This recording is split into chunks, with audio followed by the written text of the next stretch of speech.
Electronic Specifier. Welcome to Electronic Specifier Insights, the podcast for electronics engineers. I'm your host, Paige West. In today's episode, I speak with Andy Smith, Director of Training and Technical Outreach at Power Integrations. We speak about GaN technology and market trends, taking a close look at some of GaN's biggest breakthroughs and comparing it to other wide-band gap materials such as silicon and silicon carbide. I hope you enjoy this episode. Let's get started. Electronic Specifier. Today, I'm pleased to be joined by Andy Smith, who is the Director of Training and Technical Outreach at Power Integrations. So thanks very much for joining us, Andy. How are you? You well? I'm very well. Thank you for inviting me today. You're very welcome. Andy, why don't you tell us a little bit about yourself and your background to get started?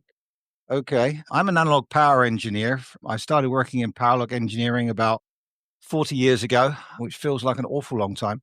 And I've been working in power supplies all of that time. Fantastic. And for those of our listeners who perhaps aren't familiar with Power Integrations, tell us a bit about the company as well. Sure. Power Integrations has been around for about 30 years. We make power conversion switcher ICs up to about 2 kilowatts, and we make gate drivers from the 10 kilowatts into the megawatts range, and that's for traction inverters, solar and industrial markets. We also make high-performance power diode. So to summarize, really, Power Integrations is a power conversion company. We support the functions of converting energy from one form to another. Excellent. And we'll chat about one of your new products that you launched quite recently a little bit later. But I'd love to chat with you about GaN technology and some of the market trends that we're going to see in 2025 and going forward. But can you start by telling us how GaN technology has evolved over the past, decade and what some of the biggest breakthroughs are that have enabled its adoption? Sure. So GaN has actually been around for less than 10 years. It's probably about 7 or 8 since power conversion devices with GaN technology entered the market. Before then, it was a communication technology. So the biggest breakthrough really for the technology was the 15 years previous to that, where people were inventing the technology and the approaches necessary to make wide bandgap semiconductors work appropriately. We had silicon carbide, and then it moved into gallium nitride. The thing that's really changed is that when it was first introduced, a lot of the marketplace was a little unsure of how to react to it. So the thing that's happened in the last 7 to 8 years is people have become familiar with what GaN is, and it's no longer a new, exciting, and somewhat scary technology. So it's moving its way into ubiquity, which is quite exciting for us who use it, because it means we had to spend less time explaining how it works and why it works and just showing the benefits. That's making life a lot easier in the last 2 to 3 years. Mm-hmm. And following on from that then, how does GaN compare to silicon carbide, in terms of performance, cost, and application suitability? Well, GaN is compared to the other wide bandgap semiconductor, silicon carbide, and also to silicon. So if you look at those two technologies, silicon that's been around for about, 100 years now, and I can still remember the first MOSFETs being used in power conversion. That shows how old I am. In about 1985, I think it was. So the technology is much more recent than silicon, and certainly more recent than silicon carbide. But what it does is it gives very good switching performance in a power converter. And that's allowed a step change in the efficiency of power supplies. And the reason for that is that both gallium nitride and silicon carbide have produced devices that give very low RDS on per unit area of a semiconductor, and also very, very low switching losses. So we can make more efficient power converters.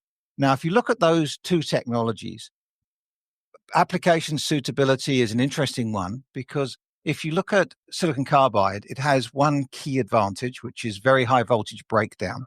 The first GaN devices were good for perhaps 650 to 750 volts operation. It's only relatively recently we've been introducing 1200 volt, then 1700 volt GaN devices to start to compare to silicon carbide for some high voltage applications. But as far as general performance goes, GaN devices and silicon carbide are very good. Their efficiency characteristics are both significantly better than silicon. So the interesting thing is the two technologies overlap, silicon carbide and GaN. So the differentiator between them today is that silicon carbide and GaN have cost penalty compared to silicon, but GaN is much more cost effective than silicon carbide. And that's because although silicon carbide and GaN both use very easily available materials, even gallium is available in abundant supply because it's a byproduct of aluminium manufacturing. It means that we really can compare the performance based on the cost of those two technologies.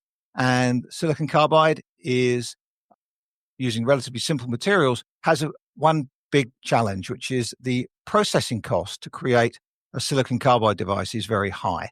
And that is in terms of the energy budget required to manufacture that technology. You need very high temperature for a long time to grow silicon carbide wafers, or boules, if you will. GaN, on the other hand, is much closer to silicon in its energy budget to manufacture. And what that means is GaN is a more cost-effective solution than silicon carbide. So the exciting thing as we increase the voltage rating of GaN devices is that they can start to offer a much better cost option than silicon carbide in a lot of applications. And speaking of applications, which industries and which applications are benefiting the most from these, GaN-based power solutions? So when GaN was first introduced, because there was a cost increase over silicon, it was most important to use in applications which could really benefit from the higher efficiency that GaN provided. So initially, this isn't kind of revolutionary, GaN was used in things like high-speed adapters and rapid charge applications, which could really harness the benefit of smaller size and lighter weight. The smaller size and lighter weight comes from the higher efficiency, which means less heat produced, which means you can take away some of the heat sinking. You can make the devices that they go into much smaller. So that's one of the useful benefits. But now what's happening is that after the first wave of applications showed the performance of GaN and reliability of GaN was demonstrated with the hundreds of millions of parts that have now been shipped. The other part of it is that GaN has started to become interesting to things like the appliance market, which see the elimination of heat sinks as a good thing because it reduces shock and vibration damage to a power supply if there is no heat sink. If you don't have a large mass moving around, which is what a heat sink is, you don't have the same potential challenge when you are moving a large piece of equipment like a refrigerator around in the marketplace. Also, the improvement in efficiency is quite helpful for just managing the power budget for your system. So appliances have started to move into it. Also, what's starting to become very interesting is the companies that value efficiency in terms of the cost of the energy that's saving. For you or I, the energy saving in a power adapter moving from 90% to 94% isn't particularly significant. But someone with a server farm, who are using millions of watts of power, then that efficiency improvement is really an exciting cost-effective change because you have less cooling required in your server room. You have less power that you need to run your systems. So now the very high power areas are starting to look at gallium nitride because it allows them to get the value of the improved efficiency. And in particular, what role does GaN play in increasing power density and reducing size in power electronics? So what GaN does, if you look at a switching power supply, the efficiency of the very best, I'm talking about designs under about 300 watts today, using a flyback converter, which is the standard low power conversion topology these days, the efficiency moved from perhaps 94% to 96%, which doesn't sound like a lot, except that means if you look at it from the other direction, that's about a 30% reduction in the heat generated. And how that happens is that when you do a 60 kilohertz or 100 kilohertz switching power supply, every switching cycle energy is lost in the transition of the power switch from the on to off mode and the off to on mode. Gallium devices reduced that loss dramatically. They also have very low resistance per unit area. So the switching and conduction losses in a power switch drop dramatically because of the method by which GaN devices conduct electricity. They become much more efficient than the conventional silicon approach. And that allows the improvement in efficiency, which everyone talks about with wide bandgap semiconductors. I mean, given all you've said and how far GaN technology has come, if you could look into your crystal ball and give me a prediction for where you think GaN is going to make the biggest impact in, say, the next 5 years. Wow, there's an interesting, exciting place to look. Okay, my crystal ball is always a little bit murky in terms of power electronics, but data centers for high efficiency are really going to utilize that capability. So we're going to see a move into GaN for that kind of technology. Also, higher voltage applications, things like metering and industrial applications, will start to use GaN more and more. There's an area of GaN I haven't mentioned, which is GaN switches for a given voltage rating are much more robust than conventional silicon devices. And that's because GaN technology does not avalanche in the same way that silicon does. That's the breakdown of the switch when you get above the operating voltage for the device, or the rated operating voltage for the device. That makes them really good in applications where there might be high input voltage, for example, in developing economies like in India, where despite very good power engineers, the mains network is under a lot of pressure due to the growth in the economy, and you get voltage changes. So those kind of environments are very good for GaN devices. The other area, of course, which everybody who works in power electronics looks at all the time, is the EV market. So things like onboard chargers, which have a great amount of power conversion, means that their power density has to be very high.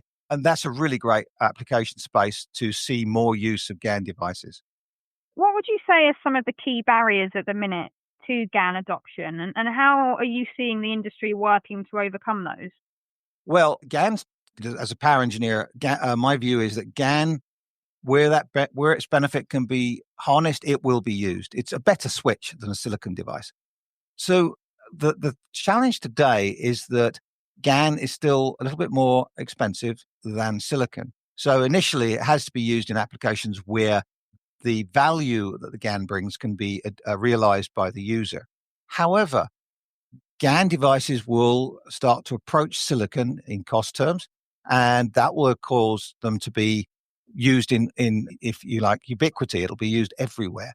The other thing that's happening is that GaN devices, when the first generation was introduced, they were rated at 600 and 700 volts. We moved into higher voltage GaN devices. We just late last year introduced 1700 volt GaN devices, and that will start to eat into the market area where silicon carbide generally rules supreme. So we'll see some motion into that market. So as more and more of the industry becomes aware of higher voltage GaN technology, and as the power level of those GaN devices rise, we'll see them using more and more in the higher power space as well. Mm.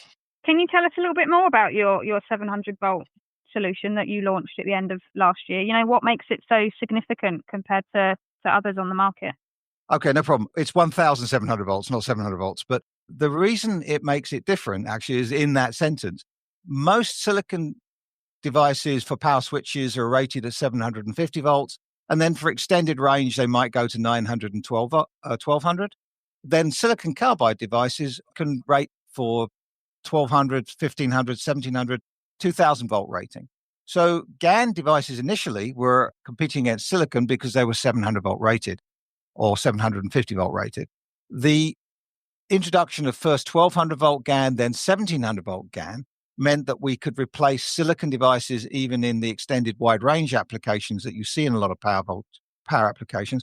But also now we can start to challenge silicon carbide, where the higher voltage applications are very useful in things like industrial and metering type places, and also in automotive, where the move to 800 volt rail means that standard switches aren't quite as effective in those applications. Mm. Can we expect to see any more sort of GaN innovations come from you in 2025? Well, we see GaN devices as a tool. Now, our company doesn't publish roadmaps because we don't announce products until they're available. Mm-hmm. But what we can talk about is that obviously we've invested in developing GaN technology for higher voltage and higher power applications.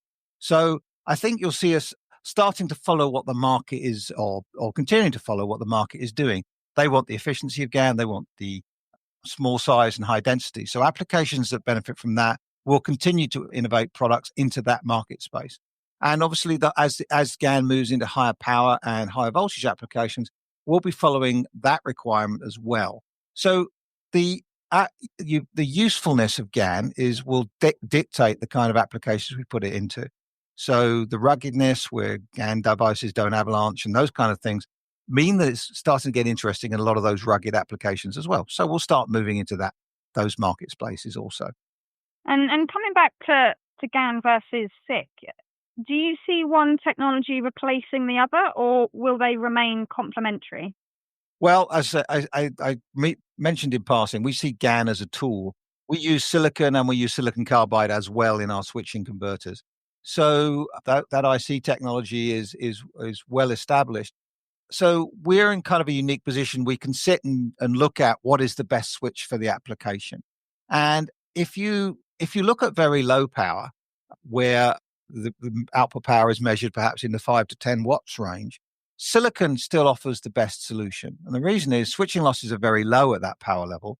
And because of the nature of how you make a power semiconductor integrated circuit, the amount of area you use for switching on a die size is relatively small.